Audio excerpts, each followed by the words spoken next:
I guess something that hits a little bit more closer to home.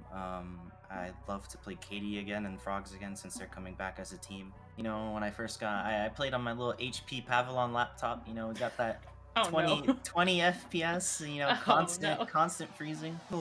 Like I said, people are weird. They do some weird stuff in game. Like they are so unpredictable. Last but not least, it is time to talk to Lynn to end things off for today. Also, haven't gotten to talk to Lynn, so it's be nice. Hello. Hello. How are you? I'm okay. I hope you're doing well. I Hey, we're sitting here and chatting, and I'm having a great time. This is awesome. Yeah.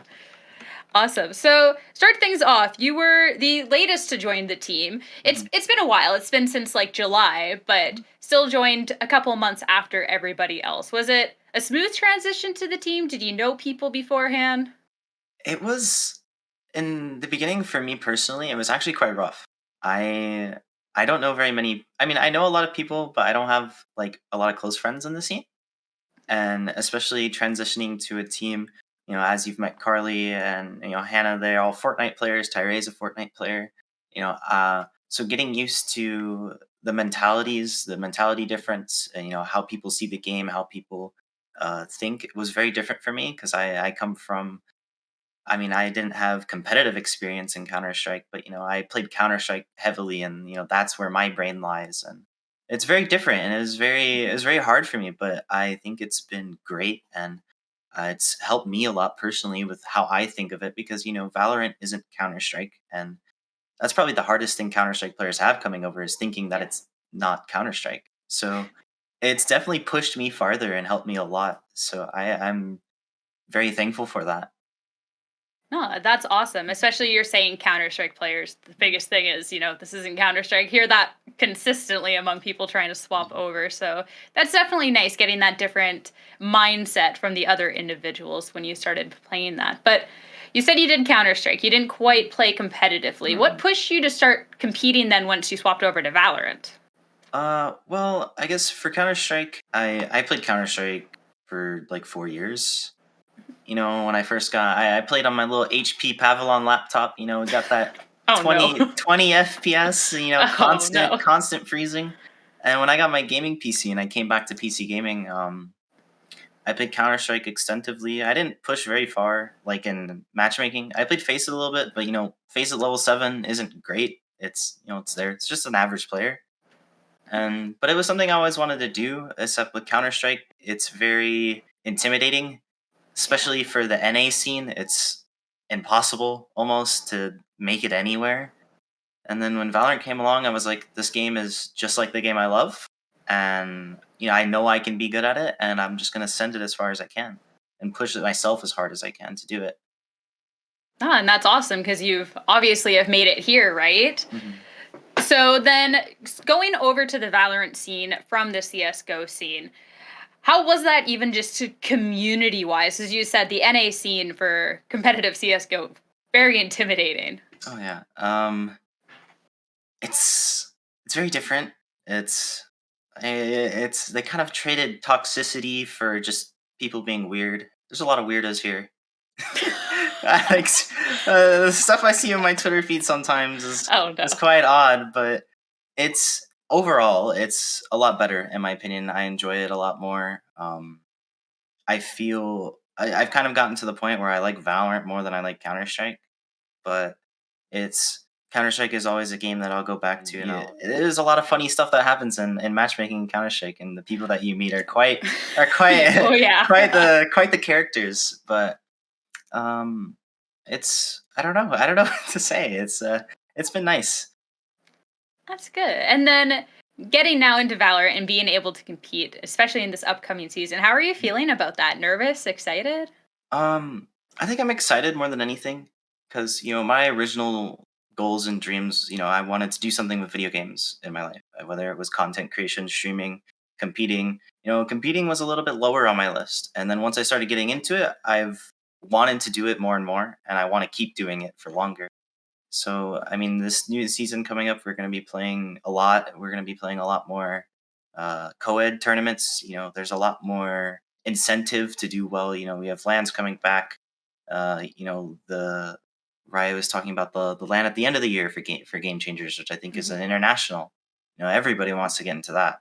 Yeah. So there's a lot of stuff that pushes my motivation and pushes me to want to just be the best that I can be this year. I mean, for NA, not to say anything, but when the stats came out, being third, that was kind of nice. But yeah, I want to shoot for one. I felt like I could have done better, especially towards the end of the year. But just make up for it this year and push harder than I did last year. Yeah. So you're talking about content creation being something that was maybe higher on your list than competing, though things Mhm. kind of swapping around now. Is that something you still want to like really pursue to a higher level, or is it all kind of backseat with competing? At the moment, it's backseat. Once I get to the point, whether it's 5, 7, 10 years down the line, and I'm kind of over competing. I want to stream or create content for YouTube or whatever is popular at that time because you don't know what's gonna happen. But yeah, it's something that I want to do. I don't want to just be done competing and then be done with video games. I want to keep doing stuff. Yeah, definitely. And I know talking to Carly, we talked a little bit about, different roles that could be taken in the esports scene, managing. I mean, there's always broadcasts and stuff. Is that anything's piqued interest too, or is it like I want to do content creation? Like this is the dream 10 years from now. Um, I think if I wanted to do anything, it'd probably be more of like a caster or like an analyst position, kind of like how we see Sean for VCT and all of that stuff. How he's you know analyzing all the stuff between maps and things like that. That's something that I would like to do because I always like to look a little bit deeper into things when it's like involving games and stuff and like trying to find reasons why and be like, oh, this is why this works or this is why this doesn't work. But I guess that's a little bit more of my Counter Strike mentality and it's just like okay I can do this and I expect this to happen or like I expect this situation to come out of this action but it's hard with Valorant. Everything is so unpredictable, especially uh, people like I said, people are weird. They do some weird stuff in game, like they are so unpredictable. It's crazy. I mean, you're definitely not wrong about that. Always got It's always keeping things fresh. Kind of adds a little layer of fun, though. Definitely a bit weird sometimes. So we'll go into your own gameplay and Mhm. stuff. How difficult going forward with things being added into the game, new maps, new agents, to keep improving onto that, especially with Counter Strike, where there's not agents; it's all the same person. I That is something I struggle with a lot, and especially like if I queue ranked or something. I swear I get the worst ranked players of all time on my team. I don't know how these people are immortal and they don't know how to pop a sky flash. Like uh, I don't know, but in Counter Strike, you can do everything. You can throw your smoke, you can throw your flash for yourself, you can clear an area with a molly for yourself, and you can't do that in Valorant. When you're playing Jet and comp, you can take space and throw a smoke, but you can't flash for yourself. You can't clear a corner that you aren't confident in swinging. It's hard, and in a competitive scene, it's a lot less so. You have a lot more communication. You have a lot more reliance on your teammates to do things for you, and it's very, very coordinated and very synergy based. It's something that I've gotten accustomed to, and that I've been getting better at, and it's been shifting my play style a lot. Like if you look at VODs from when I was playing with Frogs and now with Gen.G, I play very different. I used to play very, very, very confidently when I was playing with that, which is I miss it a little bit. I miss playing that confident. I miss, taking those fights. But at the end of the day, it's more of just like, okay, is this worth it? Like it depends. There's so much more that goes into it because yeah, I can take a fight and I can, kill a jet that's trying to retake, but I'm not killing a Sova, I'm not killing a Raze, I'm not killing somebody that has such this huge retake capability. And it's hard. It's hard for me mentally to kind of pull myself back sometimes, but it's ultimately better. I'm ultimately getting a lot better with that. You have players like Tens that, make it possible. He can do so much for his team, but in the top levels of play, it's not at the forefront of your mind. At the forefront of your mind is always, okay, what am I doing for my team, to help each other? No, that makes sense. And then seeing here too, talking about Jet in Mhm. particular, I'm assuming that's just a role you instantly gravitated towards coming from Mm. CS. Well, actually, no. My very first game that I ever played of Valorant, I played Sage. Very first game ever. Oh, I played Sage. I that used is a to surprise. my early stages of Valorant, before frogs and all of that stuff, I played a lot of support. I played a lot of Sage. I played a lot of Cypher. Back when Cypher's B-hold on Split was actually just the strongest thing in the game. But I played that support role a lot, and then I gravitated a little bit more towards Duelists. I started playing Reyna a lot, started playing Jet a lot. But I actually trialed for some co-ed teams as a support player way back then. So like I like to fill. I fill a lot in ranked. I rarely in select jet. I fill. And I like knowing the characters. I like playing the characters and understanding them because it gives me a better understanding of what they're going to do against me. Going then into playing for Gen.G Black, being the Jet, Mhm. was it, discussion like, oh, we need this Jet, or is it just that's what you ended up just being a star at? Well, I mean, when I played for Frogs, I played Jet Rays. I played a little bit of Reyna when Ellie was still playing Rays. But that's kind of just the player that I was in the scene. I was a jet player. I was a duelist player, and that's what I got picked up as and what I got integrated as. And listen, there's been times where I told when Chamber first came out, I was screaming at Jackson, "Hey, put me on Chamber! You didn't put me on Chamber." I was kind of sad, but Oh. it's still good. Like Hannah's doing great for Chamber, and it's ultimately becoming really good for us. But I like my role as the jet entry. I like my role as Rays.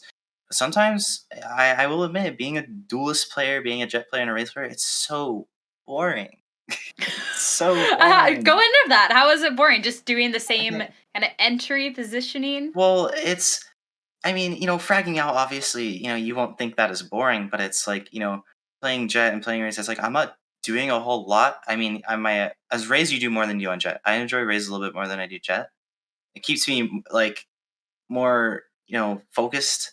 When I play jet, I kind of autopilot sometimes, and I'm just like, all right, time to dash into my smoke again. Well, then this is a great follow-up question. What would be like your dream agent to be able to play all of the time? That's your favorite to play. My favorite. I don't know. It would probably be between like Sova and maybe a chamber. Maybe I don't know. I suck at Astro, so I can't play smokes. Um, Probably like a sofa or maybe even Neon. I like Neon a lot. You know, yeah, I think she's fun. I play Apex quite a bit, so it's very Mhm. fun to just kind of throw myself at people and just kind of. Yeah, the It's a speed and little, mobility. yeah. It's a little bit more involved than Jet, in my opinion. I just keep going. So let's go back to Neon, Mhm, especially because you play Duelists. mhm. You got the mobility from Apex too. Do you think that there is a place for Neon competitively, or is it more for kind of a fun agent? I think there is a place for Neon in certain spots. Cypher really isn't meta anymore, which I think helps Neon. Neon is a really bad Cypher counter, in my opinion, with Cypher trips and things like that. It's very hard to counter a Cypher. But as I think as a secondary duelist, she has a spot. I think a primary duelist like a Jet or a Raze is still very much needed. But I love playing Neon like on Bind. Bind is so much fun. You know, your entry is Yeah. Neon out of hookah. If you're running, you jump over the window and you land. I can slide the second that I land, and I can swing tube instantly. And it's just like that aggression is very very versatile in certain situations. You have maps like Split. I think Split she's not very good on. I don't think it's a map for her. It's very condensed and not a lot of things that you can really do that are worth it with her. To come. Is there anyone in particular, any person or team that you're really looking forward to playing to, whether you look up to them or a little rivalry, like where are your sights at? I guess something that hits a little bit more closer to home. I'd love to play Katie again and Frogs again since they're coming back as a team. No matter what happens, I'm still gonna thank them for everything. They were my first home, and they've got me to where I am today. In a competitive aspect, I'd love to play C9 again. I haven't played C9 since I was on Frogs, Oh, uh, so that would be really nice just to kind of see how much I've improved personally. Listen, on Frogston, we got 5 rounds in a row at the start of the game. They took a tack pause, won 13 in a row. Yeah, Just cloud on white things. yeah, you know how hard that hits you. They take a 30-second tack pause, win every single round. I mean, there's the light guiding you going forward, right? Mhm. Can't let this happen again. Yeah, really. Right. So it's been amazing talking. Thank you very much. I'll give you the floor for any last final words, any shout outs that you would like. I mean, of course, I have to shout out the original Frogs team: Katie, Crystal, Clee, and Ellie. I love them to death. They're lovely. Shout out to everybody, here at the team. That's, made me feel like home. Especially when I was in the office for the first time, it was great. Everybody there was so nice, and I guess just shout out to some of my IRL friends that have kind of supported me and all of that stuff. A lot of stuff is I've done a lot of stuff that a lot of people wouldn't support, and I'm proud to have some people that do support me. So That's great. awesome. That support system's important for Mhm. sure. So thank you so much for talking. I hope you have a fantastic rest of your night. Thank you so I hope you much. have a great night as well. Thank you. Um, and viewers, anybody who is watching this, thank you so much.